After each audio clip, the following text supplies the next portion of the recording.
Welcome to Kentucky Roll Call with Walker and Roush. Good afternoon, everybody! That's my best Scoots impersonation. Hello, everyone. He really does bring the energy. It's contagious. This is Kentucky Roll Call on Big X Sports Radio, 96.1 FM, 1450 AM. Nick Roush and TJ Walker, and a middle finger from Scoots creeping in from the producer door. Get out of here, Scoots. What are you doing? Don't show me that middle finger. If you're on the YouTube stream, you didn't get to see the finger, but you saw my reaction to the finger, and we are on the YouTube stream. Nick Roush is at SEC Media Days down in Atlanta. I'm in the studio in Louisville, Kentucky, and it's DeAndre Liggins interview day, Nick Roush. It's weird how every year that I come down here, we get some of our more fun basketball interviews. Last year, it was the Mark Pope interview, and this year, it's your GOAT. DeAndre Liggins is going to be on the show. How excited are you, scale of 1 to 10? I am excited. I just kind of, Roush, in the experience that you've known me, have I ever fangirled or fanboyed? Like maybe with Aaron Rodgers once or twice, potentially. But with a UK athlete, can you think of one? If I have, no, I'll own up to it. You don't have a Brad Cox, you know? Yeah. There's not. I mean, Rodgers is probably the only other one that frequently gets brought up on the show. I love Aaron Rodgers. He brought me some of my happiest sports memories. But in UK basketball, my number one favorite player, I was thinking about this last night when we got confirmation that DeAndre Liggins was going to come on. Roush, I think a lot of UK fans do this. Shouldn't, and it's all subjective, it's all personal opinion, sure. But shouldn't Anthony Davis probably be everybody's favorite UK player? He was incredible to watch. He wasn't a loser. He wasn't a jerk. He handled himself well. He won a national championship. He was the best player in college basketball. It didn't matter if he had the ball in his hands or didn't have the ball in his hands. Didn't matter if on defense that play was near him or not near him. You couldn't take your eyes off AD. However, it's such an easy pick. I feel like a lot of times people feel like, well, I got to be a little bit more obscure. I actually am starting to see more and more people say, yeah, DeAndre Liggins is in my top 3 or top 5 all time. He's one of the more underrated greats, in my opinion. So I feel like he's starting to get the recognition that he deserves. Maybe my campaign to talk about how he is the best perimeter defender in the history of UK basketball, maybe that's helped a little bit. Probably not, but maybe a little bit. But I just can't wait to kind of just say, hey, dude, I really, really enjoyed watching you play for UK. Your tenacity defensively, that was appreciated. And I look forward to telling him that. And I'm excited to talk about the TBT, see what he's excited about. I looked more into the roster, Roush, and just kind of started looking at the other rosters and the teams they're going to play. If there's a better defensive team in the TBT than this UK team, led by DeAndre Liggins, the best perimeter defender in the history of UK basketball, I'll have to see it to believe it. But they should be defensively just absolutely suffocating. I can't wait to talk TBT with DeAndre Liggins in segment number 2 today. I do think it's kind of funny how you bring that up about you don't always want the best players to be your favorite, because it's different to say the best player of your lifetime versus your favorite. But growing up as a kid, though, I mean, Tayshaun Prince, you had this phenomenon. Tayshaun Prince was the best player, but I think a lot of people gravitated to a Chuck Hayes sort of deal. The undersized, scrappy guy who was fighting for rebounds, even against guys who were 6 inches taller than him. So I think there is something to that. And come to think of it, I don't even know. If you ask me for my favorite player of all time,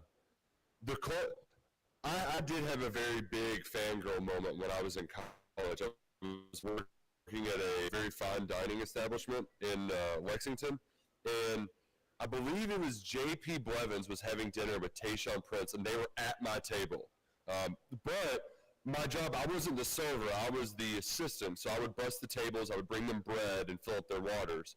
And I was looking just for a moment to maybe interject or say something cool. Dude did not drink. I filled up that water cup. 0 water was drank the entire night. Just bottles of vino. The water remained untouched for the entire dinner. That was going to be my fangirl moment. Because I think some of it, too, is you get older. I had class with Anthony Davis. If I saw him again, I would use that as a break the seal kind of moment, right? you wouldn't remember this, but we had geology together and try to be normal. I really don't know if that could be the case if I saw Tayshaun Prince or Keldon Johnson's dad. Chuck Hick. We all know that I did melt down in that moment, but I think it's because you go back to a different time and place when you think of yourself watching these guys when you were kids. And I know Liggins his last year was your second year of college. Yeah, so sophomore year. A little bit different. But still, though, you go back to that your fandom when you're in high school at the cafeteria table at St. X and you're fighting with those idiot Louisville fans, Kentucky versus Louisville, and you're like, yeah, but, I mean, they're really going to score on DeAndre Liggins. I can see it now. I can see those debates now, and I'm just glad that today you get to prove all of those idiots wrong, that DeAndre Liggins was the best, and he was shutting down Louisville Cardinals, and he was hitting threes to send the Cats to the Final Four. You're right, and maybe that has something to do with it. Like, when you're a junior or senior in high school, you probably don't need to have the same outlook as college athletics as you did when you were 7 or 8. Like, they're not your superheroes. They're more of, like, your peers that you root for and want them to do well. But I do remember being on the car ride home from the UK-Tennessee game in Knoxville. So I guess this would have been 08, I think. I was on the way home from that game. UK was competitive but lost, as they so often do. I remember getting a $5 Domino's pizza at Neyland Stadium and thinking, like, this is amazing. Domino's for only $5? This is pretty sweet. But was disappointed that the Cats lost. On the way back to Lexington, we were listening to UK playing out in that Las Vegas tournament, Roush, if you remember, in the Billy Gillispie era. And I don't particularly remember who they were playing that day. Maybe it was West Virginia. I know they played West Virginia out there in that tournament. However, DeAndre Liggins, he was acting up. Tom Leach was saying, yeah, I don't know where DeAndre Liggins is. I don't see him out there on the bench. I think maybe he went out to the locker room. And shortly after that, it was announced he was going to get, like a month later, he got a 9-game suspension. But yes, my DeAndre Liggins fanhood, it goes back to when when UK got his commitment. It was a pretty big deal, and that was a big get for Billy Gillispie. So I go back a long way with DeAndre Liggins. Look forward to speaking with him. We'll do that in segment number 2. I remember he wanted to be a point guard really badly, and when Gillispie wasn't really playing him at point guard, he thought about transferring, and then I know he almost transferred again when Calipari came in because it was like John Wall and Eric Bledsoe, how am I going to fit in with this? And the dude just stuck around. He stuck around, and if he would have stuck around one more year after his junior year, that 2012 team just does not lose. Can you imagine Michael Kidd-Gilchrist and DeAndre Liggins on the perimeter guarding people? That's ridiculous. That's ridiculous. So we'll talk with him in a bit. Roush, how's Atlanta? How was your Monday night in the ATL? Are you going to get kicked out of the spot that you're in currently? It's very shiny. It looks neat. Yeah, it's fancy in here. That bright light behind me, I know they can't see on the YouTube chat, but I didn't come in here yesterday because I thought that it was a place that I wasn't supposed to be. Turns out I actually went to the place that I wasn't supposed to be. But I am in what appears to be an Xbox gaming hub at the College Football Hall of Fame, where they've got 5 TVs and Xboxes hooked up, assuming they're to play football video game. But since the museum isn't open, it is just for media days. They've got them all turned. But that was part of our Monday night. They had a... I'll just go ahead and get into the story. But the night ended with us, me and Luckett being the coach, while Peak was playing the new video game. So that was a lot of fun. But essentially, things kind of close up shop here around 4 o'clock or so. And, I've still got some work to do. Luckett and Peak are here. They're a little late, so they're getting there. At the Hall of Fame, food and drink, and then followed by a premiere of the Netflix Any Given Saturday SEC football documentary.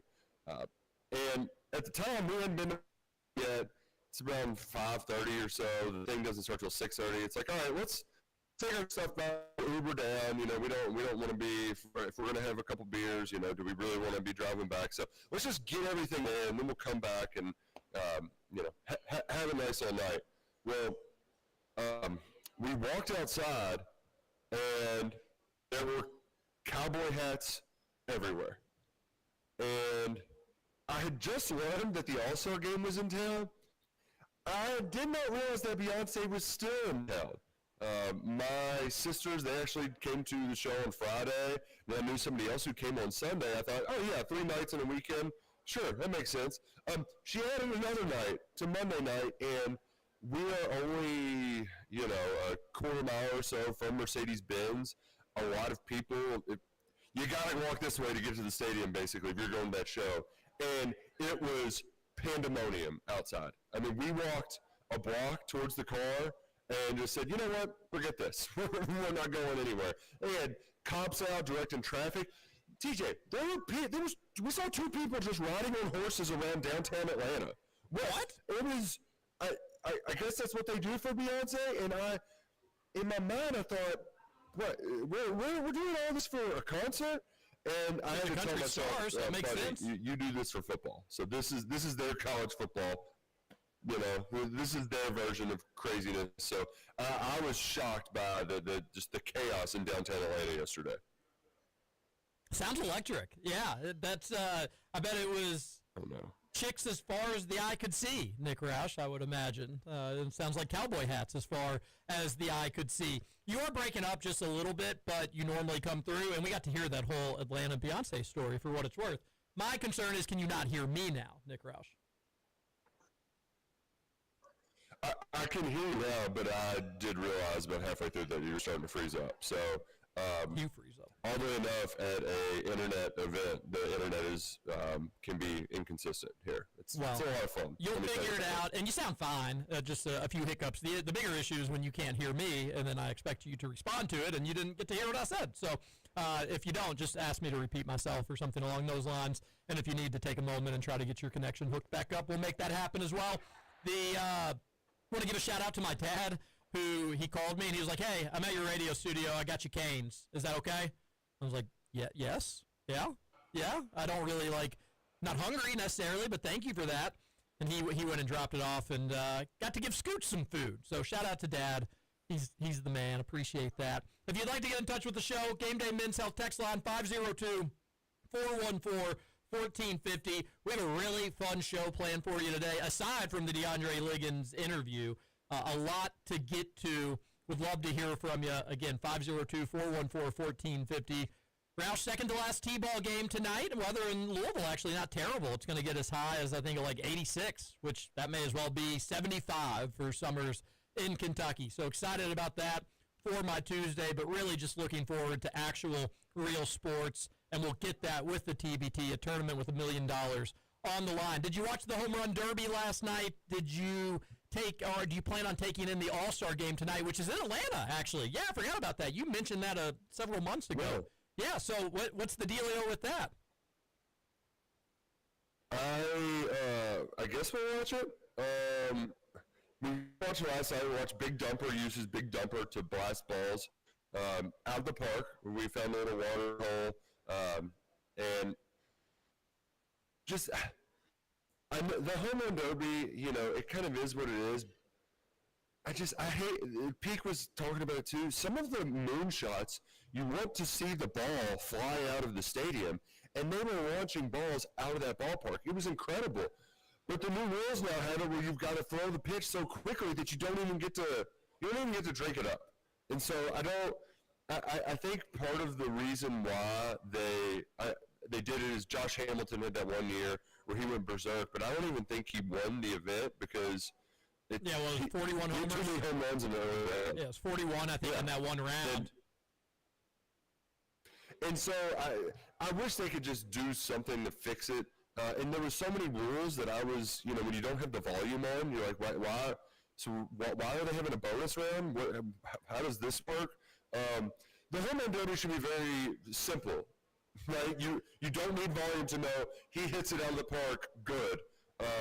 But can they just, instead of doing 10 outs, maybe you get 15 or 20 pitches or something, and however many you hit, that works. Because I putting a timer on it makes it less fun. The rapid fire is not as fun because I want to drink up those moonshots. I want to see the ball fly high in the sky. A couple went out of the stadium, which was pretty cool. I agree with you. It's just another classic bad ESPN broadcast because they have become bad at broadcasting non-NFL and college football games, high-level college football games. Their SEC networks and their ESPNUs, those are not very well produced. It's another bad ESPN broadcast. We know how we feel about their college basketball coverage. They just got ripped not long ago for what? They were covering something and everybody had an issue with it. It's just they've lost their way. I'm with you. Did you see when that kid kind of snagged the home run against Junior Caminero? Did you see that one?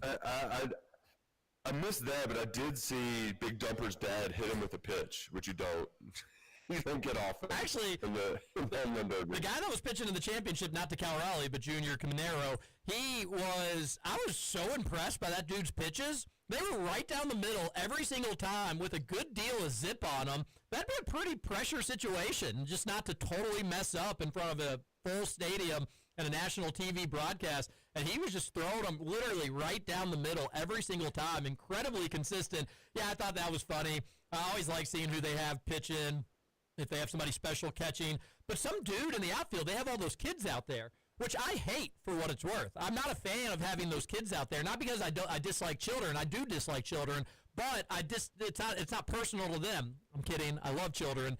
It's more so like, how are people just not getting killed in this? Those balls are going like 100 miles an hour, and I don't know if you know this, but breaking news, baseball is very, very hard, and there's like 50 kids out there, and they all fight for the ball. You know that somebody's going to misjudge it and just get nailed in the noggin and probably get a concussion. However, so maybe they went away from that, and they're just like, we're going to get older kids this year. Because this dude who looked like he was about 24 years old just goes up and snags a home run, and it's like, wait, you're not supposed to do that, buddy. Like, we're supposed to have the home runs go over the wall. And then I'm the same way, Roush. We didn't have the sound on. I think I was watching something else, or we were dealing with something else. And I didn't know, did they end up giving him that home run? Did they end up counting it? Did they not count it? The fact that we didn't have a swing off, and instead they did metrics to say, like, technically his home run went 2 inches further, so he advances to the next round. It's just not good. Not a good broadcast. The home run derby, they've killed it. They've killed the All-Star game by taking out home field advantage in the World Series. That was a fun 13-year run when they did that, Roush. But then the Cubs had 108 wins, and they had to go on the road for Game 7 in Cleveland against a team that had, I think, 90 wins. And they said, you know what, we're not going to do this anymore. And they decided to go away from the All-Star game actually meaning something. And since then, it's been totally meaningless. There's no meaning behind it. The All-Star game weekend in baseball used to be the best. Now it's just another waste of everybody's time, in my opinion. Used to love the MLB All-Star game. We would play baseball as kids, and then we'd go inside and play poker and then have the All-Star game on in the background. That was a regular thing we did for several years. And with the game being meaningless, it's just right up there with the NBA All-Star weekend, meaningless. NFL Pro Bowl weekend, meaningless. I think hockey's got a good thing going. I know hockey fans kind of like their All-Star weekend. I'm not a hockey fan. But if you gave me the choice between those four, Roush, hey, you get an all-expense-paid vacation, and you get to go check out the game, and we're going to give you good seats, and you get to take in all the festivities of the weekend. Baseball was easy number one choice for many, many years. It's not number one anymore. I would just do the NHL because it'd all be so new to me, and I think it's exciting, and their fans say that they like it, and I don't even know what the format is. But I know NBA All-Star Weekend sucks. The dunk contest just is not very good, and they've tried different things, and I'm appreciative of that, but it just doesn't stick for whatever reason. Pro Bowl weekend has always just been an absolute disaster. I don't even know what they do anymore for Pro Bowl weekend. It's flag football. Yeah. It's they started doing the hockey thing this year, too, where it was the U.S. versus the world. That's and that was awesome. Yeah. Like, people got fired up for that. Yeah, I would be all for that. Baseball, if they did have some stakes in it, you would think that the All-Star game would be the hardest one to mail in. You can't really mail in baseball. So just, it's not like basketball where it turns into just throwing lobs. Like, no, if you're going to play, you play. Maybe you hot dog it on the base pads, but you're still going to be throwing gas. You're still going to hit it. So it should work better than what it does. It's also an annual reminder of how few baseball players I know, because they'll start announcing the starting lineups, and who? Who's that guy? One guy I really like, though, is O'Neal Cruz. That guy. The Pirates have two electric players, and they are just so bad at baseball. It's Turns out you need other two players to be really good, but Skeens and Cruz, they're fun. It's fun to watch O'Neal Cruz just smash Dinger. I would like to see him and Ellie De La Cruz play on the same team and just be really fast and hit the snot out of the baseball. Chicks still dig the long ball, Nick Roush, and we dig DeAndre Liggins, who's going to be coming up next on Big X Sports Radio's Kentucky Roll Call. Nick Roush down in Atlanta for SEC Media Days, and TJ Walker is in studio. DeAndre Liggins coming up next on the Big X. Oh, no.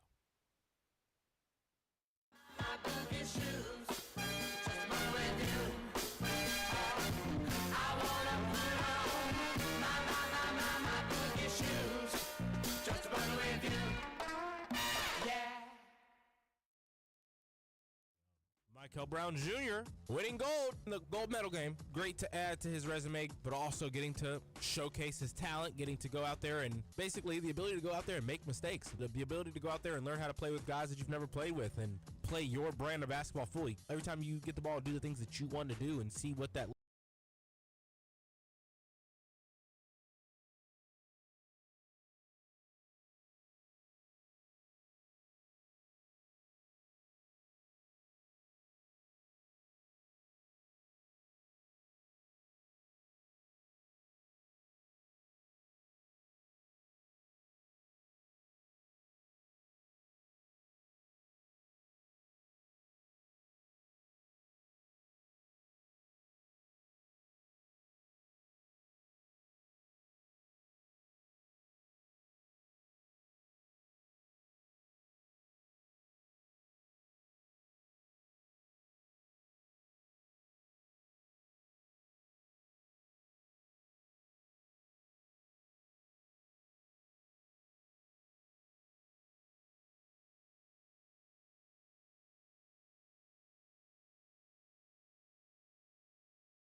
time from our angle. Boy, that does Yeah, look it looked like awfully he might have close. gotten his toe on it. I'm not sure.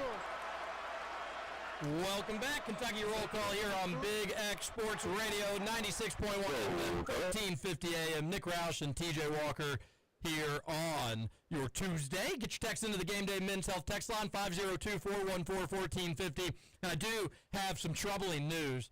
As so often happens with Kentucky Roll Call, when I, both the radio host and the producer, tried to call DeAndre Liggins, I got a noise, Roush, that I did not like to hear.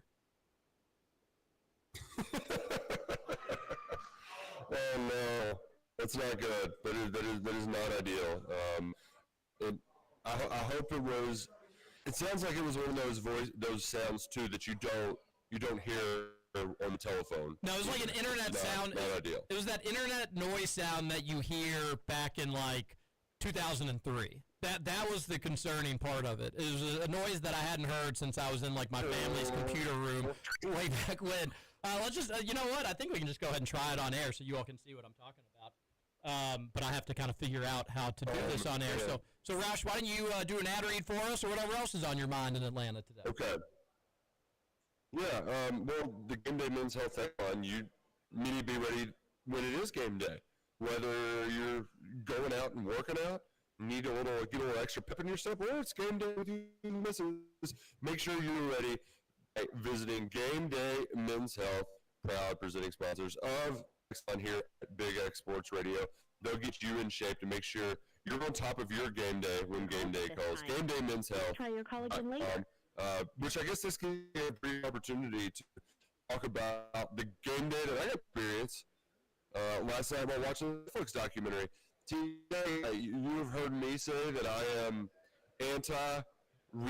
contemporary sports documentaries. I just don't really like them. You know, we're going to the scenes. Yeah, I saw that just the other. You don't need to tell me much more. But this is going to be awesome as the appetizer for the season. It helped that we were in a big theater, but they really put you in the middle of it. And in the first episode, it is LSU are the two teams that they're highlighting. And it works out great because as a showrunner, I'm sure they're like, this is the perfect setup because Brian Kelly, we're opening the show with him just dropping a bunch of F-bombs on these players' heads. He's old school hard ass.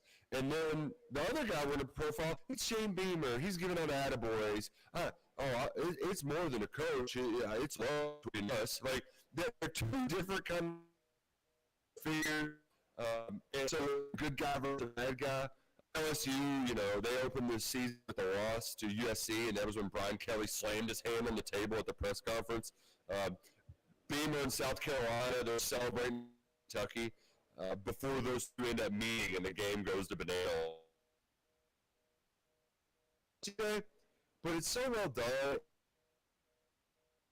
Enough layers that I'm going to enjoy it. I'm going to enjoy living that before getting fired up for the next. It's kind of like when ESPN used college games from the year prior. It's that, but it's the SEC with a little bit more storytelling. So I'm all in on any given Saturday. And hell, on top of it too, it's kind of cool because there's a lot of people I know in it. Andy Staples is basically the narrator for the documentary. They have tasked him to provide all the context for it. So it was cool. It was a lot of fun, and I know fans are going to be fired up when that drops August 5th. Let's just hope that that's not Kentucky's only appearance because that was a bloodbath. I mean, for crying out loud, TJ, Beamer was using Marx's quotes as in his motivational speech the next week. That coach last week said he'd never seen his team tap out before, and you all made him tap out. Let's do it this week. I'm just like, you son of a gun. Come on. It's not ideal. Not an ideal situation. I saw the trailer for it, Roush. No. The trailer was incredible. It was a well done for sure. I just didn't see a lot of Kentucky in the trailer, maybe no Kentucky at all in the trailer. Is that accurate? There's a picture of Deion Walker driving one of those slingshot three-wheel mobiles, and I didn't realize it was Deion at first, and the first thing in my mind is, God, those things are so stupid. Who's going to be driving one of those? And then I saw it was Deion. I was like, well, at least we're going to get some Deion Walker in the show. Yeah, didn't they say that they were in Lexington for 3 occasions? The South Carolina game, the Louisville game, and then was there another one, or am I mistaken? Was it just those 2? I think they just look incredible. I mean, looks absolutely awesome. And, you know, they're showing Diego Pavia the Nick Saban clip about anywhere. There's no place that's easy to hurt. What was the Saban quote? It's hard playing everywhere in the SEC except Vanderbilt. So that's going to be a good one. Well, I saw the quote from Diego where he was like, yeah, that really motivated me. You can be motivated all you want, but that is true. That's the only place in the SEC where there's not a home field advantage. It's because you're not going to have the majority of your fans there, Vandy, unless you're playing against an SEC team. You're always going to be outnumbered. Vandy, they were surprisingly compelling. If you looked at them from the outset last year, going into that season, you thought, well, they're building this new stadium. This is year 4 for Clark Lee. If it doesn't work out, he's going to get the boot, and they're going to have a new coach break in this new stadium. Instead, a guy named Diego Pavia comes in. They import the entire New Mexico State offensive operation, and they start rocking and rolling. End up finishing 7-6, first win over number 1 in school history. But the part that was compelling to me, TJ, is not, it's not just some of the Diego Pavia talk where he's, you know, cocky. But I mean, what Clark Lee was saying, it's a lot of the same stuff that Mark Stoops has said over the years. They played an 8-1 score games. They were 4-4 in them. And Clark Lee's line that everybody had to say at least once, including his players, we were as close to 2-10 as 10-2. And we have to continue that mindset every day. We all have to, the following language Lee uses, though, but it was our collective soul is our strength. And that's, I mean, if you're going to be Kentucky and you're going to try to take a page from Vanderbilt last year, you have to win within the margins. You cannot commit turnovers, and everybody has to be pulling on the same rope at the exact same time to move that big damn boulder that is the Southeastern Conference. And doable. If Vandy can do it with that guy, Kentucky can do it with their guy. So I think there's a real lesson in that for Mark Stoops and his program. I think that's a message they're ultimately going to try to convey as a part of the culture change. But that's, you can only say culture and all that so much. You know, you eventually have to see it, and that's why, you know, this week, how much can he stress that in a way that he hasn't before that can get people fired up? Because I can't imagine he's going to be, you know, pointing to his wide receiver room to get him fired up. So that's 2 days away. Today we had Kirby Smart speak. Hugh Freeze is right now, and then we also Tennessee. They're going to be here, as well as Texas. Arch Manning's making his appearance today, TJ. So you're going to see plenty of chaos from that. All right. A lot of good stuff. Kirby Smart actually said something today I wanted to get your thoughts on, Roush, about if something like this could apply to UK. Because when I heard this quote, it made sense to me. And then secondly, I was like, you know what? That could be exactly what happened in Lexington in 2024. But he said that you don't see the same fire, passion, and energy in college football that you used to see in the SEC. You see guys who are living comfortable lives, and they're content with what they've got, which is a very old man take, and everybody's kind of picking it apart. Did he give the players things, and now you're all mad about it? But I do wonder if that's part of the issue and it was in Lexington last year. And you heard a lot about the culture as the season was going and failing. And then certainly after the season, we're going to get rid of the bad culture people is what the staff was saying. We're going to get back to our blue-collar roots. And a lot of the biggest players on the team that didn't run out of eligibility or have draft prospects, they went elsewhere, and they did leave. And I do wonder if there was a sense of like, hey, this team's just not very hungry. They didn't look very hungry. You could watch them play, and they didn't seem all that eager. But I do wonder if if there's actually something to that from Kirby Smart. Everybody's ripping it apart, but I actually think that's probably the case. Yeah, that's low-hanging fodder for some folks, but to Kirby's point, he is a traditionalist. He did say that as much. He also is here on his wedding anniversary, so I thought that was quite romantic of him. But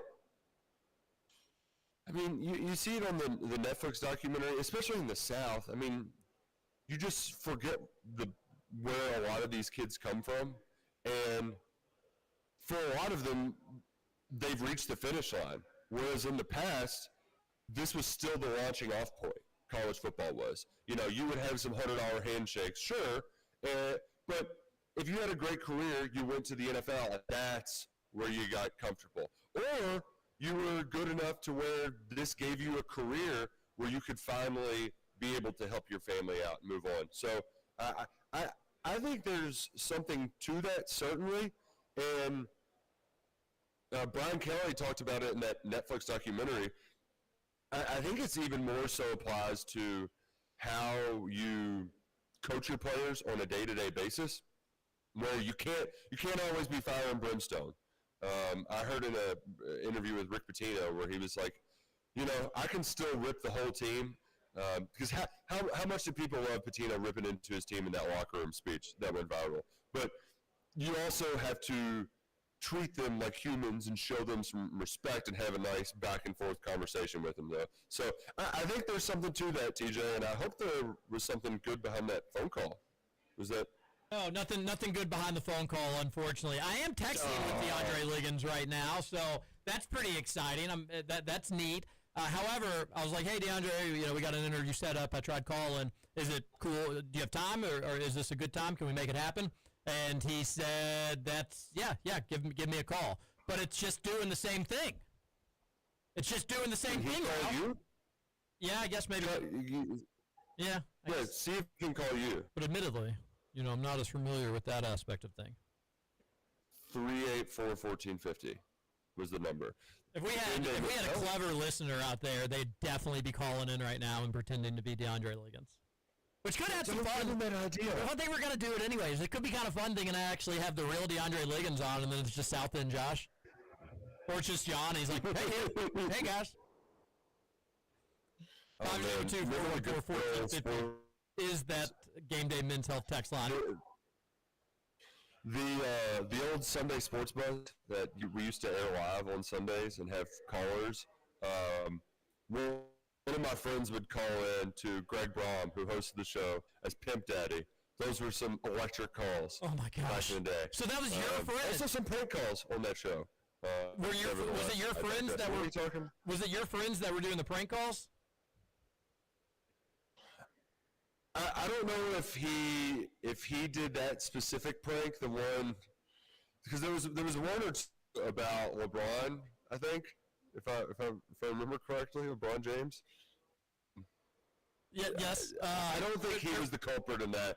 But there was a Kobe Bryant one and a LeBron James one when I was on, and we're talking about the Sports Buzz with Greg Brom, as Roush mentioned. He used to host this Sunday night live show on WBNA, which Roush and I are no strangers to. Yeah, we're no strangers to that station. We're no strangers to the Greg Brom show back in the day.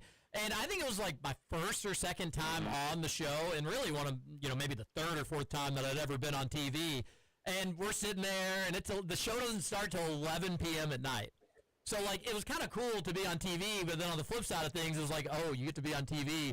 However, you'll get home at 12:15 at night, and you got to get up for a 7 a.m. radio show the next day. 11 o'clock on a Sunday night. 11 o'clock on a Sunday night. It wasn't prime time per se, but pretty close to it. And I'm sitting there, and I'm still kind of wide-eyed and a little nervous, truth be told.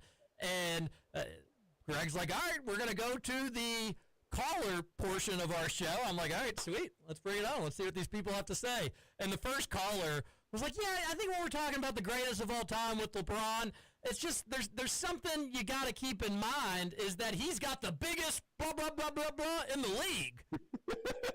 And instantly the producer just hangs up, and Brom, I look over at Brom, and I'm like laughing a little bit, you know, because like that's a funny thing to call into an 11 p.m. show, and I'm immature, and so I'm giggling ever so slightly, and Brom gives me a look, like not a happy look. I'll make the face on the YouTube cameras, but he was like,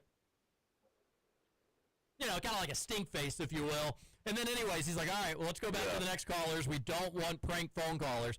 And the next guy calls in. He's like, yeah, that was ridiculous. You all were talking NBA a little bit earlier, and Kobe's legacy, it's so sad. I don't know if this was before or after Kobe had passed, for what it was worth, but I think it was around his retirement, actually. So he's like, Kobe, he's so great, and the part that makes him so great is because he's got the second biggest blah, blah, blah, blah, blah, blah, blah, blah, blah, blah. And I did not realize that this happened while you were on. I did the story. I didn't know you were on the air with it. Oh, yeah. First time ever being on. And I thought Braum was about ready to flip a table. I'm not kidding. I thought he was about ready he was so mad after the second person called in about NBA player penises. And he was furious. And he looks at me, we're on air. He's like, was that your buddy? Are these your friends calling in? And I'm like, no, I don't know. I don't know who these people are. And then we cut to a break, and he's like, dude, was that your friends? Because that's, And I was like, no, it's not and he didn't know me, so it's kind of fair to question me, I suppose. But I was like, I promise you, it could be my friends, potentially, but I did not put them up to it. If it is to them, they didn't sound familiar. It's not really their cup of tea at 11:30 at night to call into sports radio shows and do this. However, John Renshaw used to have a live show as well. Did you ever watch John Renshaw's show, Roush? It was around the same time that you had Denny, the Joe and Denny show, and Ragone and Padgett. They were streaming kind of similar to how we stream. Right. But Renshaw would always get I knew about those other shows, but not Renshaw's. Renshaw's show was wild. It was just like, how am I watching this? People would call in talking about like LSD and drugs, and then Renshaw would just give them these stories and whatnot. That was a wild time. Wild time. We're not as wild on our live stream, but you can check it out if you're interested, and you can get into the Game Day Men's Health text line 502-414-1450. DeAndre Liggins said that we could call him. I don't know what's going on, but we'll just kind of move on from that unless we hear anything else there. It would be cool if we could get the phones to work. Is there anybody at the station who's working right now? I don't think it's actually. I don't think it's on our end. Remember when Scoots told us that everything was going to work out just fine? Yeah. Damn you, Scoots. Damn you. He kept his joke of the day more PG today. PG-13, but more PG. Didn't talk about a guy having a, well, you know. Maybe go to knock or something. That's where he could go. All right, we're going to head on over to the Game Day Men's Health text line because everything else we have planned, I don't think we have enough time to get through it before the end of the segment, and I have no idea if we're going to have the Liggins interview today or not. So to fill out and round out this final hour, let's head back to the Game Day Men's Health text line. Fun hour of technical difficulties here on Kentucky Roll Call. You'd expect nothing different from this radio show. A texter says they had to try changes, I guess. Nobody knows the name of the baseball players anymore. I mean, they put an automatic runner on second during extra innings. They took power away from managers being able to bring a pitcher in for one throw. Dead sport, and it's slowly dying, says one texter on the Game Day Men's Health text line when talking about the All-Star game. Wow. People forget about the extra innings thing, which I don't love that. I do like the pitch clock. I think that was a nice change. And I do think not subbing a pitcher in for one pitch, because that's what we talked about during college baseball season with the length of the games was crazy because there were so many pitching changes. So I kind of like that part, but the extra inning part is crazy that they resorted to this because, I mean, it goes back to the college football overtime rule changes. How big of a problem was it? You know, well, are we really? Good point. Is this a solution we need? Once people are there in extra innings, they're locked in. They're in extra freaking innings. Why do we really need to tag somebody on second? So, I'm somewhat with the texter. But as we're speaking of rule changes, there was one today that I didn't realize was happening. We discussed some of the college football rule changes previously. The Shane Beamer, Brett Bielema rule for substituting was one of them. But I didn't realize that they are making kind of a big one in the SEC. I don't know if it's college football wide, but at least the SEC leader of officials, McDade is his last name, they will be strictly enforcing pre-snap movement on the defensive line.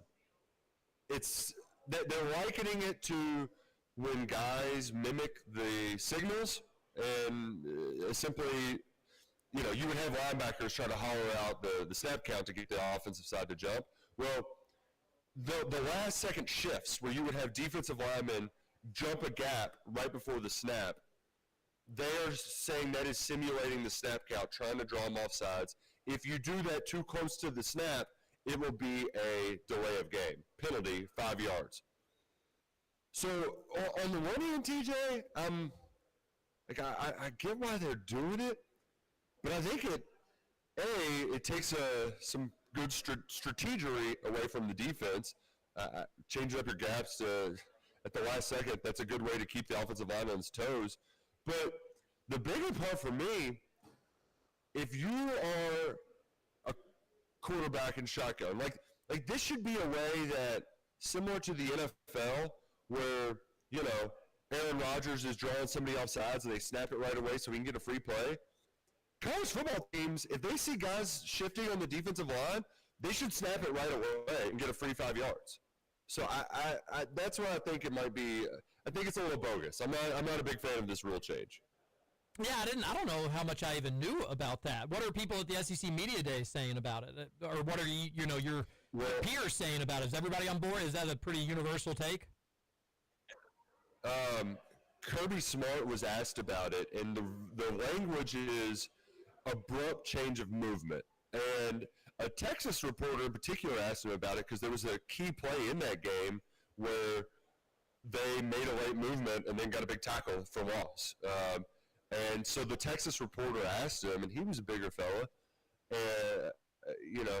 and Kirby said, well, fine abrupt movement. Was that an abrupt movement you just made? Sitting down in your chair? So Kirby did not look too pleased about it. That seemed like something that's really going to irritate him. And then he did the whole diplomatic thing. But yeah, I don't think that is going to be a well-liked rule amongst folks in the SEC. Yeah, that's something I think more people are probably going to find out the first time they actually see it, and then they're going to be like, "Wait, I don't know if I knew about this." All right, well, interesting. Right. You said that Hugh Freeze is talking now. Who's later today? Tennessee and Texas. Arch Manning. I'm really disappointed that our show was happening during the Hugh Freeze time because I wanted to see if he was going to get a golf question. Bunky Perkins has been begging it for one on Twitter, but oh man, I need a golf question. What kind of question would you want? Would you want it to be like about his game? I don't think it'd be good to ask him like a lot of people making a big deal about the way you play golf. What would you say to those folks? I would ask something like, hey, Coach, I have this slice that I can just not figure out. And I think it's the way I'm coming in on the ball. Do you have any tips for somebody that just really wants their drives to go? Like, make it an actual golf-specific question. Nothing to do with football. Not anything to do with him, the negative stories around him. Just like, hey, when I'm chipping in, do you like to do the bump and run? Or are you going to, or how are you going to play something just, 5 yards off the green, Coach? I think the better way to go about it is to make it a question where you don't know if it's a football or a golf question. So, Coach, what do you think the key is to improving your short game? Short yardage game? Yeah, your short game. Yeah. Yeah. So Coach, the long drive. Okay. How do you get better at the long drives? Yeah, time of possessions. Yeah, I think that would be the fun way to go about it because he could get confused and then actually start talking about golf and really get the gotcha girls out. I love it. Tennessee and Texas, that's probably going to be two of the bigger media contingents that you're going to have this week. Yeah. And Texas is one of those two that I can't. It's folks that went down to that game in Austin get it, but you can't really articulate the size and scope of Texas football, and that's evident here, where there are, typically, let's just say pre-on three rivals merger, you would have 3 fan sites and a newspaper, and then your local TV stations, 3 or 4 of them. I mean, Texas has, I think, 5 independent fan sites. Like there's a 24/7 one, but we have an M3 one. But there's a bunch of other independents where people just broke off and did their own thing.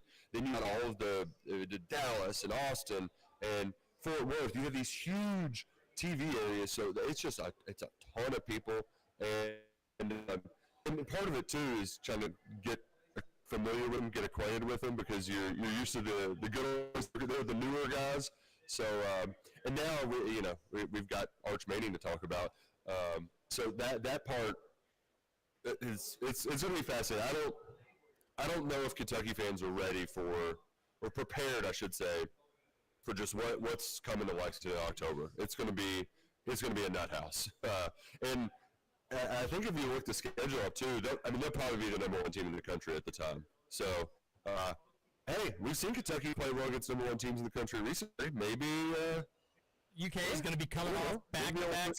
UK is going to be coming off back-to-back road wins at South Carolina and Georgia. Game day is going to be in Lexington for the Arch Manning show. It's going to be really special, Roush. 5-0 UK taking on the Longhorns. Coming off a bye week, too. Keeneland's going to be rocking and rolling. Oh, yeah. So they'll have Red River and at Florida the 2 weeks prior. So, and not to mention they opened the season with Ohio State. How do we make sure that stadium isn't, 50-50 or more burnt orange? There's nothing we can do about it, because and the other part too, we won't pay if you're a season ticket holder. You can't pay for all of your season tickets by selling that Texas one, but you can get a lot of that money back. That's a good point. I would just argue that if you do have a ticket to the game, and I think they just put single game tickets out for sale. I don't know if it was Thursday or today. Got my Tuesdays mixed up, but it's this week. It's happening. I saw the. I think it's Thursday. And they might, I haven't looked at the details, they might not even let the Texas game be available because they don't want them gobbled up. But my just argument would be, if Arch Manning is what we think he is, and you have a ticket to that game, you need to see him in person. That's one of those when you get old. I get to tell my kids that I saw Cam Newton in person. And that game was awesome. They went down to the wire. Your kids are going to have no idea who Cam Newton was. Cam Newton. Your kids are going to have no idea who Cam Newton is. Oh, we're gonna be watching highlights. Don't you worry. They're gonna get the legend of SEC football. Of all the players you picked, Cam Newton. I mean, you saw Tim Tebow get knocked out. I wasn't at that game. Oh, I was at the Cam Newton game. Wow. I was at the Tebow game when he beat us when Gameday was there, though. Okay, I said Cam Newton better college football player than Tim Tebow. Yeah, he was incredible. Yep, all right. I said it. That's an interesting take. I've got some weird little side things like that too. If we get around to it. There you go. All right, here's some DeAndre Liggins highlights to take us to our hour 1 break. We'll come back. I'm still going to try DeAndre Liggins. We're not going to give up on him. But here's some just highlights from his final season at UK. Kentucky Roll Call continues after this. And Liggins lays it in, a pretty feed from Miller. Kentucky's dribble drive. They want to get to the nail, fight for their spot. Kentuckiana's only locally owned sports talk. The Big X, AM 1450 and 96.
Welcome back for hour 2 of Kentucky Roll Call Nothing is over until we decide it is.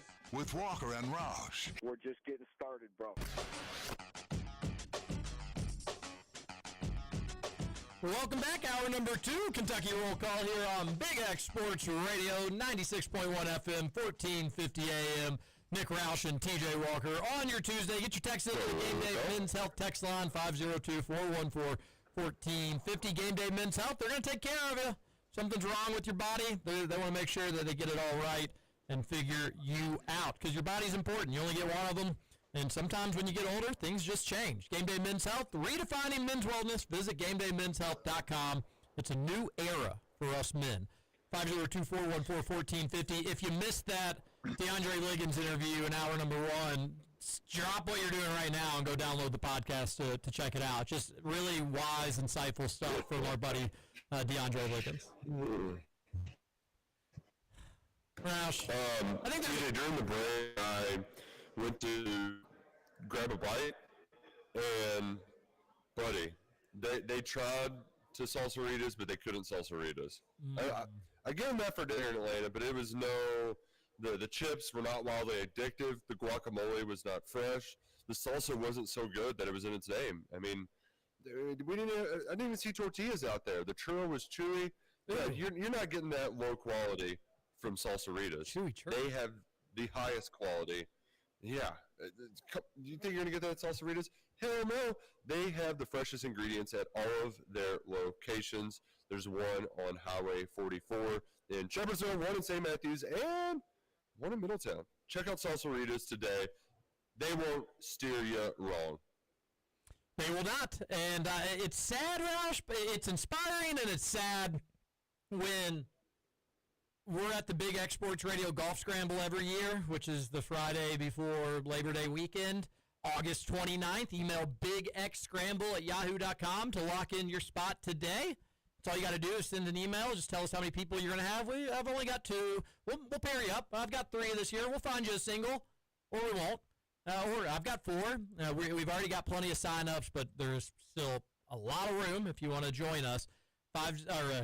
Big X Sports Radio at yahoo.com to lock in your spot at Elk Run Golf Club on Friday, August 29th. But so many people there, Roush, will say, this is my first time having salsaritas. This is incredible. I can see why you all literally mention this every day. And sometimes they're out-of-towners, so it's their only chance, really, to kind of get salsaritas. But if you're an in-towner, don't wait till the Big X Scramble to have it when you get off the course, because it's going to be waiting for you at Elk Run Golf Club. You can go to Middletown. Got a drive-through right off Shelbyville, right on Shelbyville Road. They are in St. Matthews off Hubbard's Lane. Nice covered patio. I know that sometimes you can't predict the weather, but you want to sit outside? Well, you don't have to worry about the rain. Sometimes it's nice to have lunch or dinner with the rainstorm going on in the background. They're in Shepherdsville in Bullitt County, right off I-65. Check out any of those 3 locations. Download the Salsaritas app. You'll be happy that you did it. You'll save time. You'll save money. Roush, I'm wearing my fun donut shirt from Gallenberg. People on the stream are getting treated to a fun little, what was the name of that donut place? It was really good donuts. Not as good as Plin's, obviously. Donut Fryer. And they've got a little, like, brother monk guy on the cover of the shirt. We'll have donuts in the morning for the people at the Big X Golf Scramble. So you're getting well fed. You're getting great golf. Going to be a great time. Man, speaking of great times down here at SEC Media Days, I didn't want to mention it because he was sitting right next to me doing an interview, but did you see the stir that Greg McElroy started yesterday? Just kind of the headlines. Can you fill in me and our listeners, please? So it's one of those things that I think my company might be partially responsible for. Because you get the quote, you blast it out there, you slap the graphic on it. But on his morning show with Cole Kublik, he said that that he's heard that there's some interest in Nick Saban returning to coaching, and he wouldn't put it out there if it wasn't somebody he would trust. And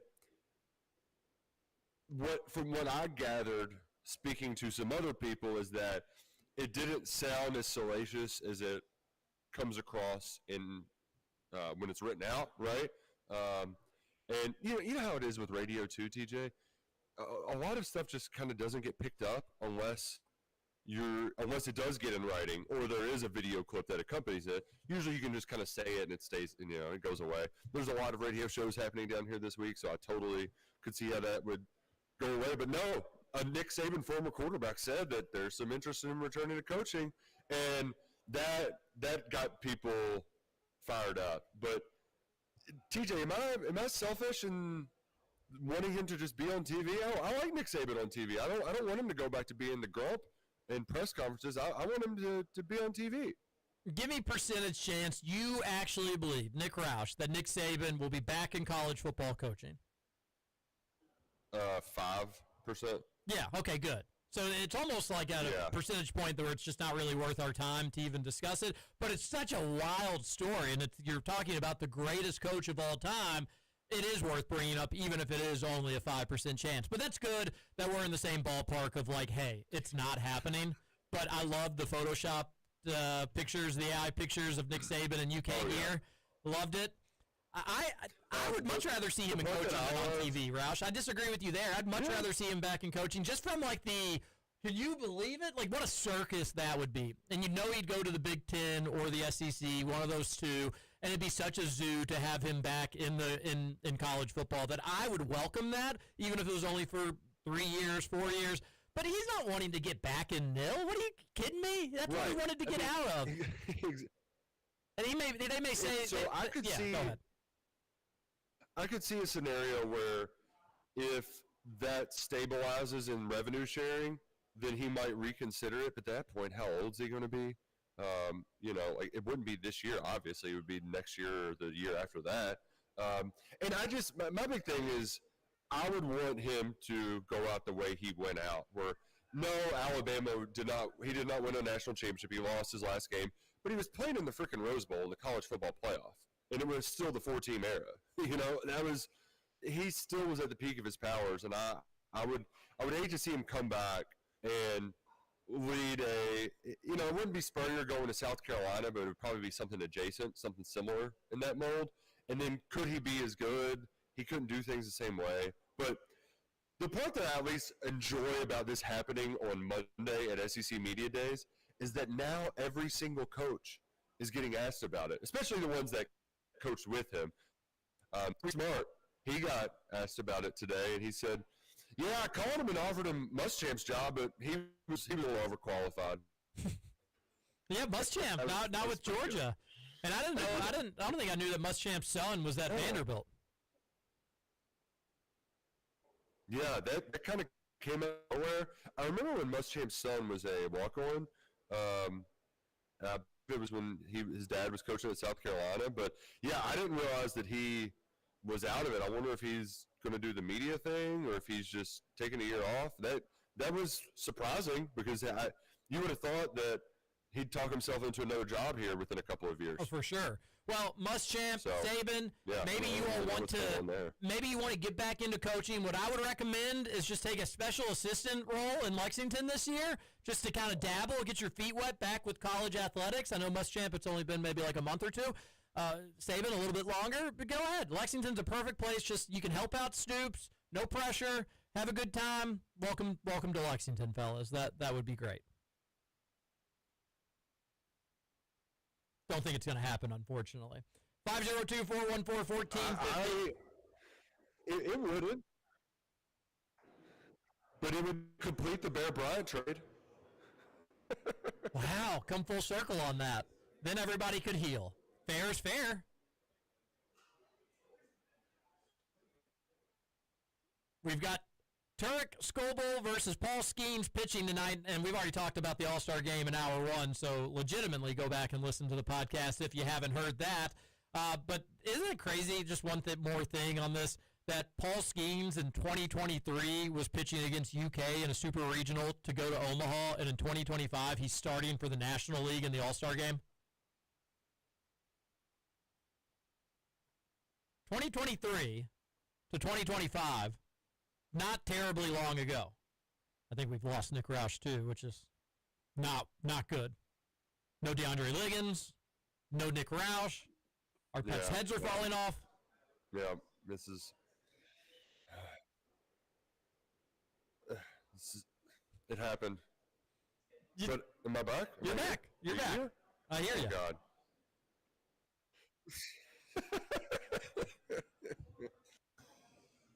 Oh, excuse me. Hey, one upgrade I didn't really think about as much this year. You know, the pros and cons of moving to the afternoons. Getting to sleep in a little bit after having some SEC Media Days cocktails. That was it was a nice little bonus this morning. Felt much more refreshed rolling into the College Football Hall of Fame. I thought about that as well. I was wondering this morning. I didn't see sometimes Roush's remote setup at SEC Media Days would be you could see Luckett sleeping in the bed next to him, and there'd be just like the smallest little lamp on so Roush could see something to do 7 a.m. radio back in the day. And that was sometimes when I think SEC Media Days were, like Hoover or elsewhere or Birmingham, or I think. So you were even like an hour behind in some of these scenarios and situations where it was like 6 a.m. for you, and you'd been out partying till 3 a.m. There was that karaoke year. They were in Dallas. You wore the cowboy hat. People forget about that. Yeah, and I could hardly talk. That was something else. Yeah, you were hurting for certain that day. Yeah, glad we're not doing the super duper early mornings this year, because you know what they say, it's All-Star game night. Nothing gets Atlanta popping more than the All-Star game. So we're gonna have to do some exploring. Get out amongst them. I actually was. The place where our Airbnb is in there's more establishments there than there are down in the Omni downtown. Like if you go to a game at Mercedes-Benz or at the arena here for, I guess the CBS Sports Classic this year for St. John's game, Stats is really the only place nearby. There's not a whole lot of, it's not really an entertainment district downtown. It's here's a bunch of hotels and here's arenas, but there's not a whole lot to do in between. Yeah, I've always thought Atlanta's a pretty overrated sports city for the most part for that exact reason. Yeah, I'm not the biggest Atlanta fan in the world. I am a big fan of Darren Rippey Jr. Is it Dayron Rippey? But Rippey Jr.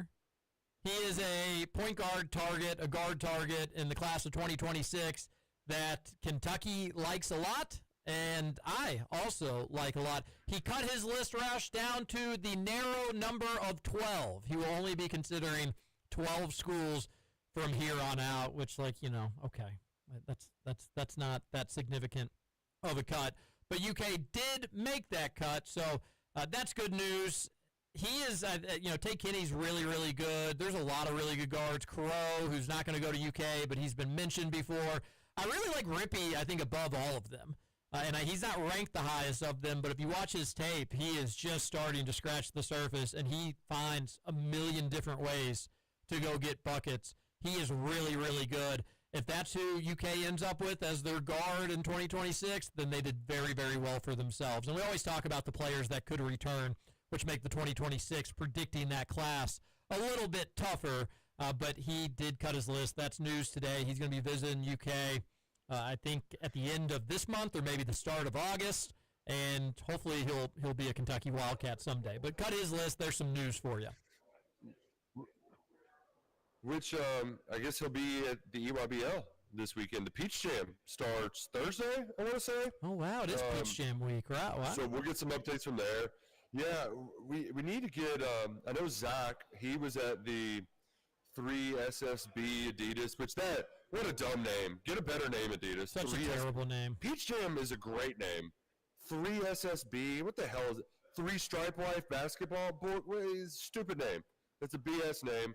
But yeah, we'll have to get some updates from all the guys there. Which, this makes me ask you the question, TJ, because they had those enormous basketball tournaments. The Run for the Roses. It's a women's tournament that was at the Expo Center over the weekend.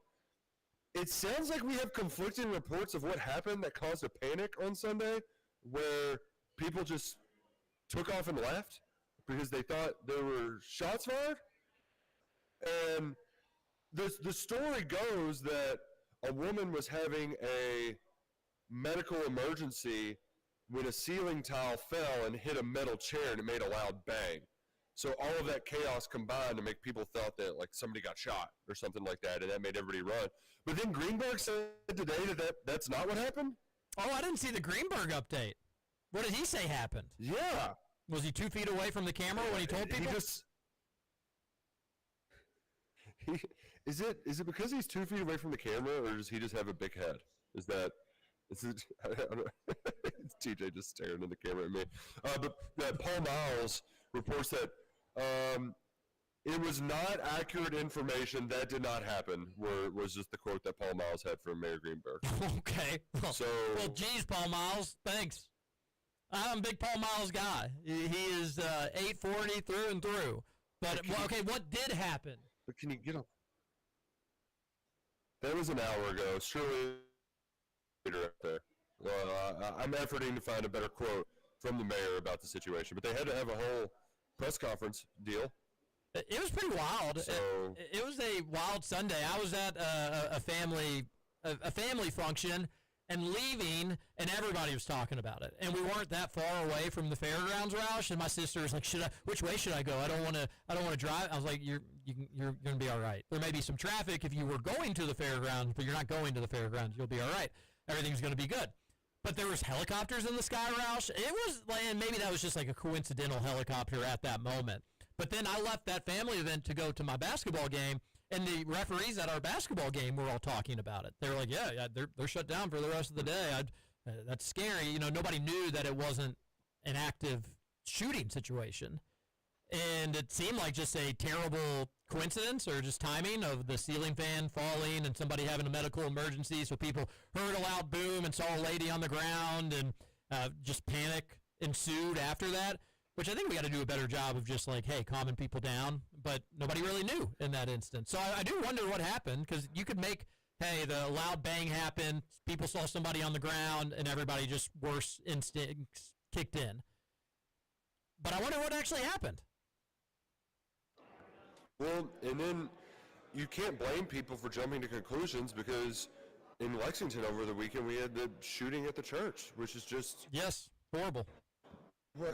so awful. It's so heartbreaking. I mean, one of the victims was a mother of 5 who was in nursing school. It rips your heart out. So, well, I think she was with her mom. To those folks. I think the 2 victims were a mother and a daughter. I could be mistaken about that, but just imagine leaving your house to go to church, and your spouse, your mother, your mom doesn't come back. It's heartbreaking, and it is horrible, and it's really, really sad. And praying for those folks.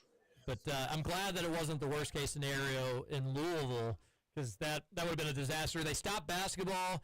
They said that they were going to try to resume the games the next day, and a lot of people were just like, no, I'm not coming back, not going to happen. So I think they just canceled the event, as far as I know. But not good. Not what we're looking for in our fair city. A texter says, Roush seems even more out of it today. Is he still drunk, or did he get into my gummies? Which one was it, Roush? Both. There is a slight delay with Roush being remote. We didn't have it yesterday, but there's a slight delay, so that's why it seems like he's a little bit slower today or a little bit more out of it. He could be. This could just be the perfect example or the perfect excuse, Roush. Yeah. Why'd you sound so drunk with it? Oh, it's a connection. It's a connection. It's like whenever you're breaking up. That old gag. Yeah. That was always a good one. Texter says classic gag. Also, saying UK's best perimeter defender in school history is Liggins is dumb. I had some U of L friends in my U of L group message. They disagreed with me. My U of L friends did, although they were talking out of their element. But they did mention some. MKG? MKG was mentioned. Tayshaun Prince was mentioned. Ulis, Hawkins, Cason Wallace, Isaiah Briscoe, Ashton Hagans. And this is just kind of, mostly the Calipari era with a few exceptions. Yeah. Jared Vanderbilt.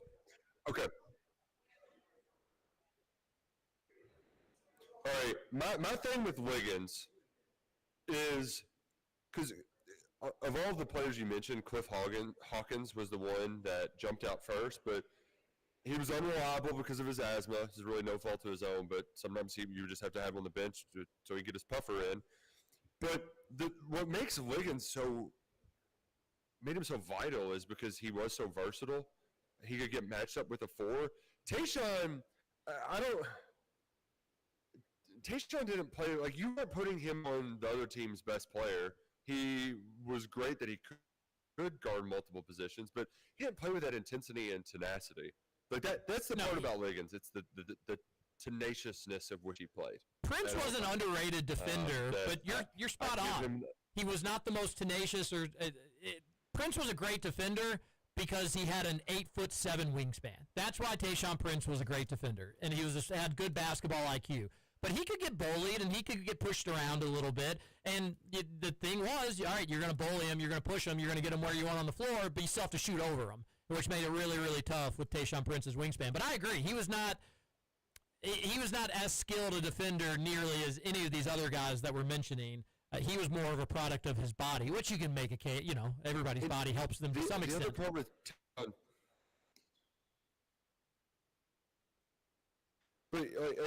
Tayshaun gained notoriety as a defender because of his play. I mean, he was an 18-point per game scorer at Kentucky. Yeah. Like he was still a good defender. We think of him as the guy who blocked that shot against Reggie Miller because of what he did in the NBA. So a little different. The way I think would be a fun case to make would be Willie Cauley-Stein. But he's not a perimeter defender. He was 7 feet tall and he could guard people on the perimeter. He could. And he was just so damn good on the inside. That would just be a... No, there's some truth to that. I know, but like... Scoring him on the perimeter? No. You're right. I mean, he could guard 1 through 5, and that's the reason why he was an All-American. He was incredible, yeah. All right, we're going to take our last commercial break. Roush is breaking up a little bit more, so it seems like a decent time to do it. We'll come back. I'm going to try DeAndre Liggins one more time. Why not? Can we do some... Oh, Roush, you're breaking up in a bad way. So we're going to cut that off, and we're going to go to our last commercial break. We've got plenty more texts into the Game Day Men's Health text line. If you'd like to be a part of it, 502-414-1450. We'll come back for one final segment of Kentucky Roll Call on Big X Sports Radio. Don't go anywhere. TJ Walker, kind of a Nick Roush, a little bit of a Nick Roush. No DeAndre Liggins, that much is for sure. We'll come back and wrap up what has been just an all-timer of a show. This is KRC on the Big X.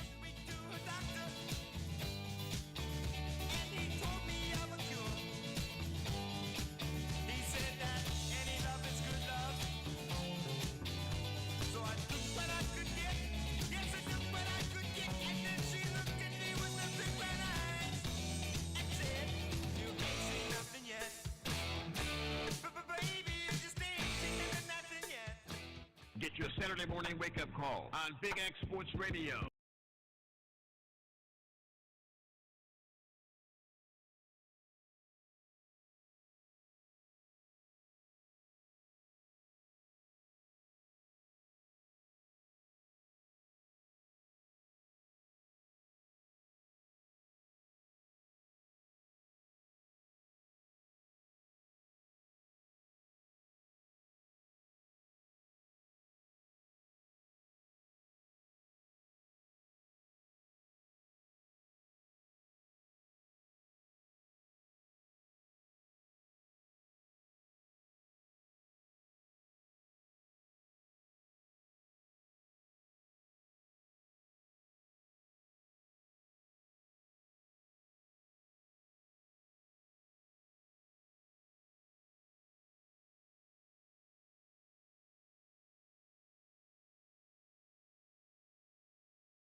Why the hell do I work so hard? I can't worry about my problems. I can't take them when I'm gone.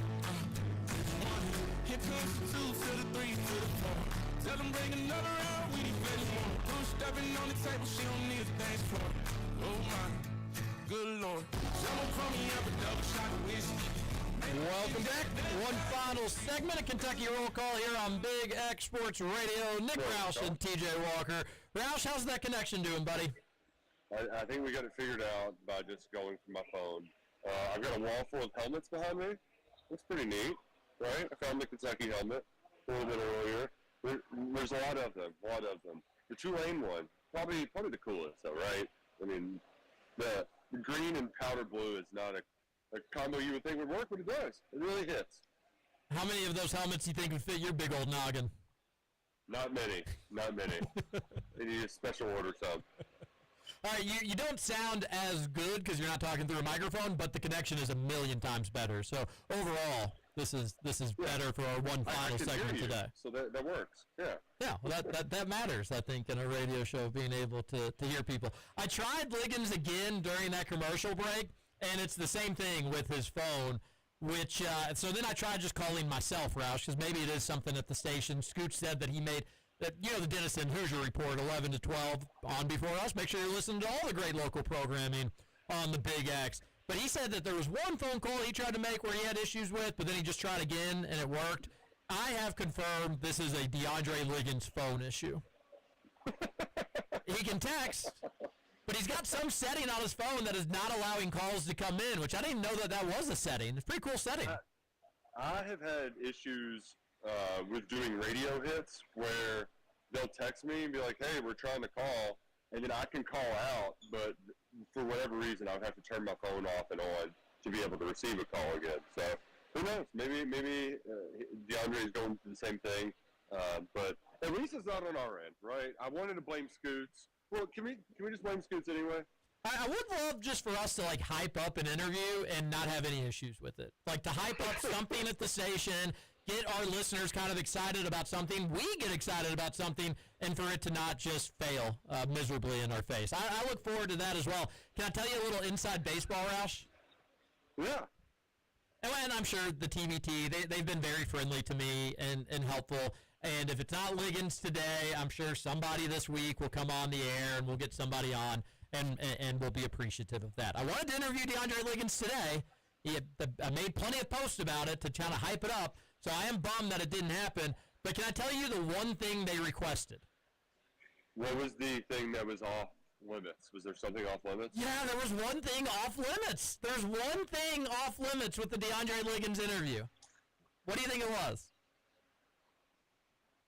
I mean, I don't think it would be anything that you would have brought up, so it has to be something really silly. Yeah, of course. Yeah, of course. I agree with you. It was, please don't ask any Jesser questions.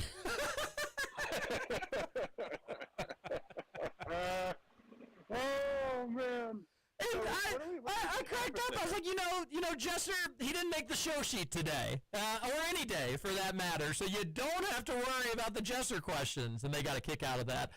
But that being said, don't ask, that wasn't specifically for Liggins for what it was worth. He said just don't. If you talk to anybody on the team, don't ask about Jesser. Man, what do you? You think he got kicked off the team? I mean, did he sleep with someone's girlfriend or something? I mean, how could he YouTube? I mean, it had to be some sort of situation like that. He wouldn't just bail. Well, they said that he had a prior scheduling conflict that he didn't know about. Oh, he's got a YouTube? He's got to hop on the YouTubes? I will say that is pretty weird. You're not a basketball player. You're doing this just as a stunt. And I get it. He can, play a little ball. But realistically, going against professional athletes, you were going to get embarrassed. You were just there because of your influence and whatnot. But what happened? What happened? Why? Oh, yeah, I was going to be a part of this team for about 3 weeks, but it turns out, actually, I'm busy those 3 weeks. Yeah, right. You wouldn't agree to it if you didn't know. So, yeah, I'm with you. There's got to be some sort of Jesser controversy. They don't want us sniffing around about it, but maybe we'll have our inside sources get after it. They did actually get a good player, though, Marcus Warren. Yes, and that's native, great segue. Missouri. that's one of those. I was waiting for more of those. Like, give me another one or two young guys that can actually play on this team, and then they. I like it too, and I think this is going to be a good test case for newer, younger players that maybe are better in shape, or do you actually have to have a little meat to your bones, be a little bit more experienced, a little bit more veteran? What truly wins in the TBT? And history tells us that maybe a good blend of both, and I think that's ultimately what this UK team does have. They've got some youth with Ansley Almanor and Warwick, and they've got older guys who are going to be experienced and going to be able to bang. But I think it's a really, really good team. If you ask me, I like the addition. I like the Warwick addition from an outside shooting standpoint more than anything else. Yeah. He was what, Northern Kentucky's all-time leading scorer, right? Is that right? I believe that's accurate. Yeah. He had a big game against the Cats, one of his better offensive performances ever, and that UK win, no big deal. Mark Pope going on the road and beating a ranked Missouri team. That was a good time for all parties involved. I was very sure that UK was not going to win that game, if you remember correctly, going back to March, the senior day at Mizzou. But the Cats did win it, and Warwick was great in that one, though. He had 17 points and hit 67% of his three-point attempts in that game. So hopefully he's going to be able to spread the floor a little bit. He averaged only 7 points and a rebound at Mizzou, but he's probably going to be a catch-and-shoot kind of guy. He averaged over 15 points every year that he was at Northern Kentucky, 20 his final year there before transferring to Mizzou. But that's a good addition this late in the game. I'd much rather have him than Jesser. Jesser? Hardly knew her. Hey, so that's an exciting addition there. Marquise Warwick, the former Lexingtonian, coming back home to play for La Familia. Station? I believe that's accurate, right? Yeah, the Defenders. That's a great nickname. Yeah, I like their colors, too. They're something different. Yeah. They've got, like, the green and yellow that are kind of the ugly green and yellow, but they embrace it. They work well together, too, you know? If you saw them by themselves, yeah, but together, no, yeah, they put plays. He was Henry Clay, by the way. Ooh. Home of the Fighting Shane Boyds. Texter says, worst radio show ever. Jeffersonville High School media program for kids can do better than this. Oh, wow. We're big Jeff guys, so I hope that their program's going well. Why is Ron Slay on a scooter right now? Let me see. Flip the camera around. Wait, that is Ron Slay on a scooter. It's on like a grocery store scooter. Like he's going shopping at a convenience store or something like that. Well, that's pretty neat. That doesn't make for great radio for our listeners, but I guess it's a bit they're doing for their show. They're on middays, or I don't know. He's on the show in Nashville that Clay Travis started. The 3GL, something like that. Oh, yeah, okay, gotcha. The actual show. Yeah. But yeah, it's Tennessee Day. Really wish we could get some juicy answers on Nico leaving, but we won't. But that would be fun. One thing I found out playing that video game last night, it was one thing to do instant replay back in the day on the video games because you could get all the different angles, right? Yes. Well, like, after the game, Kentucky beat Tennessee, no big deal.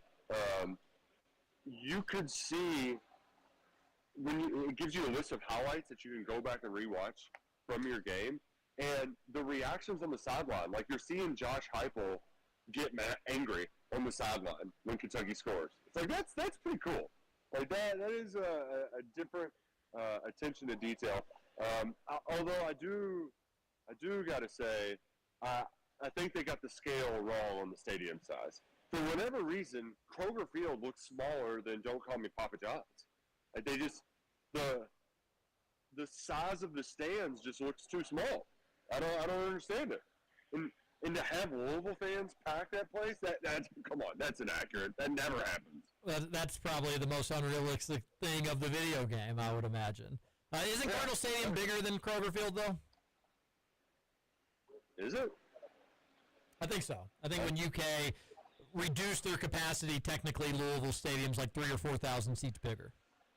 The part where it's weird that UK Stadium, if you really look hard at it from a certain angle, the stands just look tinier, I should say. But whatever, that was a dumb little bone to pick. But it was fun because Luckett would, like, Peak would pick the play, and then Luckett would tell him what player he needs to read, whenever he's throwing his routes. So that part was fun. Me and Luckett were playing coach. Go with the man blitz here. Bring the house. Bring the heat. Was Peak executing to perfection?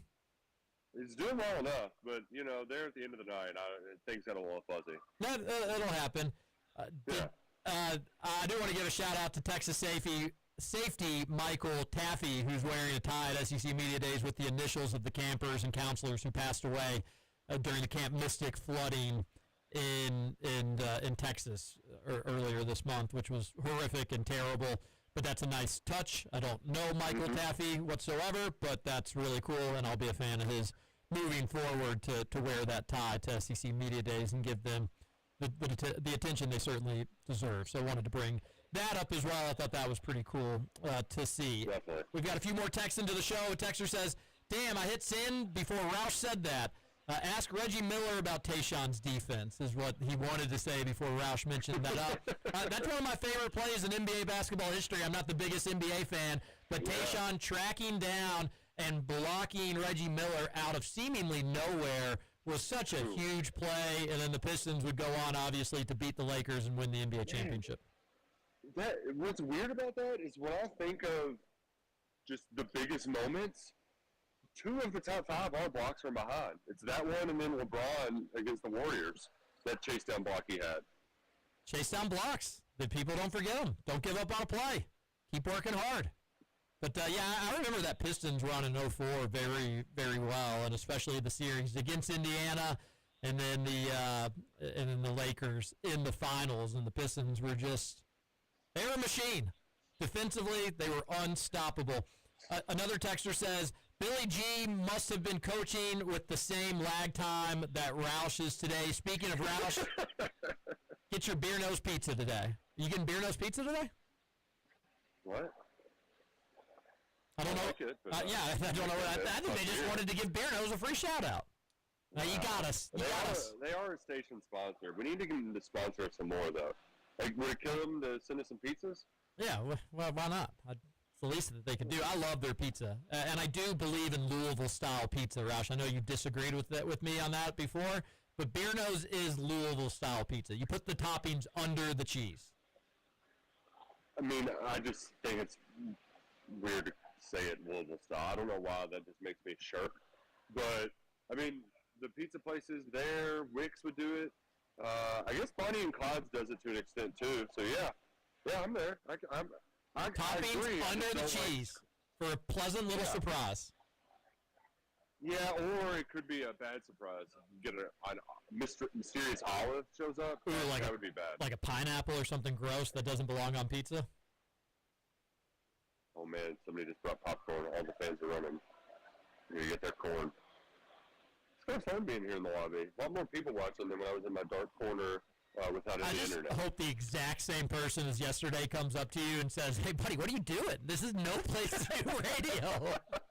You just have your own personal chaperone to make your life miserable and follow you around everywhere that you go. I love that. I think that would be a lot of fun. You call your wife before bed, that guy comes knocking on the door. Hey, phone calls are, it's quiet time. All right, buddy? Put your phone down. DeAndre, going back to the text line, DeAndre Liggins is the best perimeter defender in UK basketball history. He just is. Yeah, you mentioned Rondo earlier, too. Rondo, a lot of fun. Rondo's just one of those cases of, oh, buddy, just be locked in. Just stay locked in. That was one thing. Later in his career, you did not have to worry about what DeAndre Liggins was going to give you on the floor. It was just an added bonus if the three-point shot was falling, sort of deal. I'm going to try DeAndre one more time. I think they're practicing, but I'm going to call it one more time. Practice? We talking about practice? What else we got going on here at the College Football Hall of Fame? Oh, somebody's talking right now. It's Josh Heupel. Oh, man. I'm sure it's riveting. Don't What's that boring guy blabbing about? He is really boring. Of all the coaches who say nothing, he says as little as possible. Hugh Freeze is boring in a just the tone in which he speaks will put you to sleep. But yeah, I mean these guys today. I do like Kirby though, because Kirby really. I feel like we all know people who are like that guy. You knew somebody in college who had the Kirby Smart accent, the kind of swagger. Like he didn't care if all of his friends drink and drive and get all into all sorts of shenanigans. That kind of friend. I think my favorite part is that now, anytime there is any sort of reckless driving, the first thing that happens, like Todd Pettiford got the DUI. So the Auburn basketball player gets a DUI, and the universal joke across the SEC is Georgia football player. Well, Kirby's got his eyes on him. You really have to go back to the old Urban Meyer Florida days to get this level of just universal, like, those are kind of the troublemakers. Those, in Florida, whew. Yeah, it was different. That wasn't, as what they would say, good trouble. It was bad, very, very bad trouble. Not that Georgia hasn't had their own tragic stuff as well involved, but just a good old-fashioned driving while under the influence. Don't do it, folks. Don't do it. It's dumb. It's not worth it. This isn't good for the YouTube stream, but they have the Illinois throwback uniform where they made the leather helmets. That's pretty neat. I'm seeing it. Great for me. The leather helmet, I remember when Illinois wore those. That was pretty cool. It looks much cooler up close than it does from afar. It's kind of weird. Yeah, no, they should be pretty good this year. I mean, they're going to be they're a dark horse playoff team. Like, if you believe in Altmaier, I think they got a pretty favorable schedule. They could be your fourth Big Ten team that gets in. I bet that's pretty good odds, too. Probably like 5-7-1, something like that. It's not terrible. If Indiana can do it in the Big Ten, then not impossible for Illinois to do it as well. Can we make fun of Scoots for a little bit? I had this written down in case we needed to get to it today. Gosh, Louisville fans are like freaking out about it. Yeah, they are embarrassing themselves over it, but it should be just let's make fun of Kurt Signetti for being scared to play anybody, because they removed Virginia from a future non-conference schedule. They bought out that game to play an FCS team. And I get very annoyed about Louisville fans telling other teams how to schedule because you're in a terrible league and you have to schedule up. Yeah. Georgia doesn't want to play us. They're scared of the Cards. They don't want to come to Cardinal Stadium, chickens. So, they play Alabama and Texas this year, and Ohio State, or something like that. The schedule's a gauntlet. They don't need to add another hard team to their schedule. In Indiana's case, I know you had that. You couldn't have had that year you had last year unless you played the schedule that you played. You're Indiana football. You need to play bad teams. However, there is sort of it is like, okay, does it have to be the absolute worst? Mark Stoops has at least found the sweet spot with Maction, right? Like, just give us some Maction. At least they're, they might have a pulse this year. Toledo, they're going to be pretty good. Man. What do you think of U of L losing that commit to Vanderbilt? That was one of those that he showed it to me, and I was surprised last night, and then I woke up this morning, and I was still shocked about it. Somebody on our message board who I would trust because he is all over everything in this case. Essentially, this kid was kind of sounds like he's smart, has intelligence, has real brains. If you don't want to go to U of L, you are smart. That is true.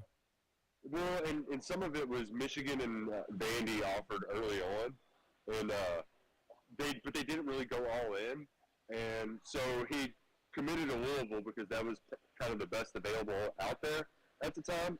But when Vandy came to the table with a real NIL offer, he was like, all right, let's do this. So I like that he flipped away from Louisville because I think he's really good, but I don't like that he's going to another team that Kentucky will likely play.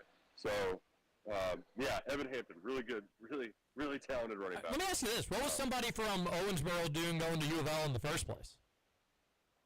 I don't know. the word that I got was that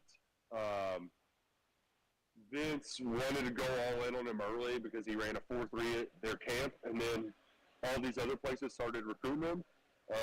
And then the running backs coach was kind of lukewarm on him, so he went elsewhere.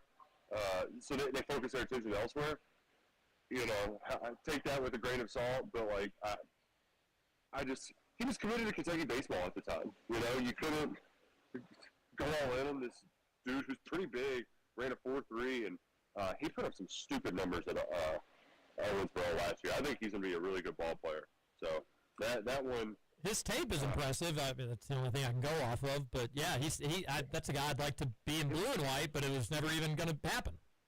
What was crazy too is his sophomore year, the team's best player was a senior, so he wasn't going to play, and that guy got hurt 4 games in the season, and then he proceeded to almost lead his class in rushing. Like he was second in Class 4A or whatever it was in rushing, and he didn't even get to play really until the final 2/3 of the season. You know, it was pretty remarkable. He's a good ball player. Evan Hampton flipping from Louisville to Virginia. I did see too that our people over at Rivals, like, they finally finished the merger, so there's no more on-3 rankings. It's the Rivals rankings. We're gonna have on-3 portal rankings, but the Rivals ones they got all updated for the first time. Ponatowski, number 100 player overall in the class, and Kentucky up to number 40. After a couple of players, they got ranked. Like Isaiah McMillan's got a ranking, a few others did. So yeah, we'll recruiting rankings update. The U of L conspiracy theory was that Hampton gets bumped up in the rankings, and then he flips from U of L to Vandy. I was like, well, how does that make any sense? Like, wouldn't they do that after he decommitted from U of L? Wouldn't that be the conspiracy? And I was like, you are just a doofus disciple. Like, if you were stretching that far, that rankings are preemptively changing people's rankings so they do go to U of L or don't go to U of L. But his theory was that they wanted the headlines that U of L loses top 300 commit. And but if they didn't move him up in the rankings, he wouldn't have gotten that salacious headline. You know what though? Rivals is now technically headquartered in Asheville. So wow, yeah, that's a good point. They actually, what was it, 24/7? Somebody actually did do that with Matt Elam, trying to get him to go to Alabama, where they gave him that just insane ranking, and nobody else had him ranked anywhere near that. Yeah, because he was like a regular 3-star, and then he went to a camp at Alabama, and they offered him. And so they're like, well, if we're going to take this guy, he's got to be highly ranked. So they goosed the rankings. Yep. And you won't believe it, but that didn't play out for old Matt Elam. No, unfortunately, it did not. I wonder what he's up to nowadays. I wonder if he still has that truck. A big old truck that you just see around Lexington all the time. A texter says... Remember he put that helmet on in his commitment ceremony? I did.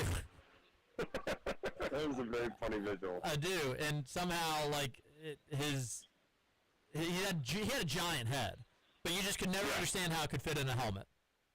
It's like the Russian dolls. It just, you keep pulling out, more things keep coming.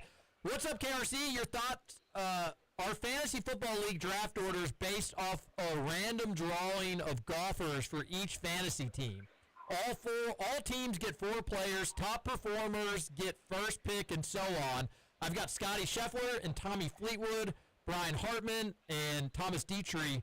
What we think for those for the Open? That's incredible. That's a great 4. I need to see. Did he win it last year? 2 years ago. Yeah, he won something. Yeah, he won the Open recently. So yeah, I would say that's a good. I think he was last year's winner. And you got Scotty.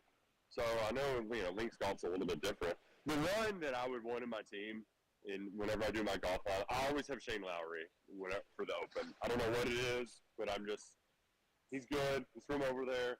I kind of root for him. Unlike Rory, we're not rooting for Rory. Suck it, Rory. You're the worst. Yeah. Shane Lowry, good guy. Yeah. That's fun. I like that for fantasy football. Last year we did like an animatronic horse race or something like that. It was just like a complete random draw. Yeah. But we all were. It was just the number 1 pick. Like we were all around and watching and cheering and hooting and hollering. It was okay. I think we could do better if I'm just being totally honest. we recently made the decision. It took a while, but we're double dipping with golf outing that will serve as a punishment for last year's loser, and then the scores will determine draft order, and then after that we will draft. I know there's going to end up being an issue though, because not everybody has a handicap. So like, how do you? That's where things might get tricky. So yeah, you all gonna? That's what.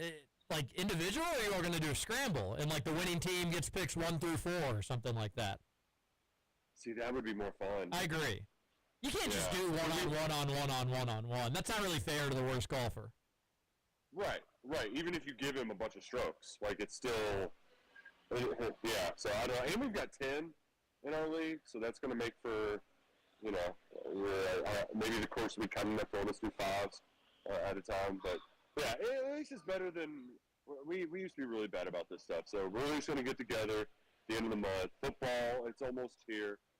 We've got players and coaches talking down at media days. I have a lot more stuff, a lot more content coming down here from Atlanta, and hopefully a lot fewer interruptions, because this was a big technical difficulty show, TJ, the biggest. Not our best, but Roush, if you want to head out, that's totally all right. I'm going to hit these last 2 texts, and then we're going to end the show. But we'll talk to you tomorrow down at SEC Media Days in Atlanta. Local John says, John here, there's something wrong with me right now. I just can't get into anything sports right now, because there's not any sports going on, John. No NASCAR, maybe a little. WNBA and the Fever also watching a little of the Yankees. However, I'm hoping TBT helps. I just can't wait for Coach Pope and the Cats to get back into action. I'm so over the moon for this season to start. I feel like we'll win it all. Is my expectation too high? Should I find some other sports enjoyment? Am I overhyping this year's team? Got to go. Talk to you later. No. National championship should be the expectation. I've been saying that for a little while now. When Otagowe announced that he was coming back, that absolutely needs to be the expectation. And this is the worst sports time of the year, John. But that's why I'm very excited for the TBT, and maybe we'll have somebody on this week to talk about it. Who knows? We have WT texted in. I would love to know how DeAndre feels his college career path might have been different had he had access to the transfer portal, and if he had any advice for any UK college basketball players considering a transfer after a low-minute season. That's a great question, and if I ever get to talk to DeAndre Liggins, Wildcat Tongue, it's going to be at the top of the list to bring up.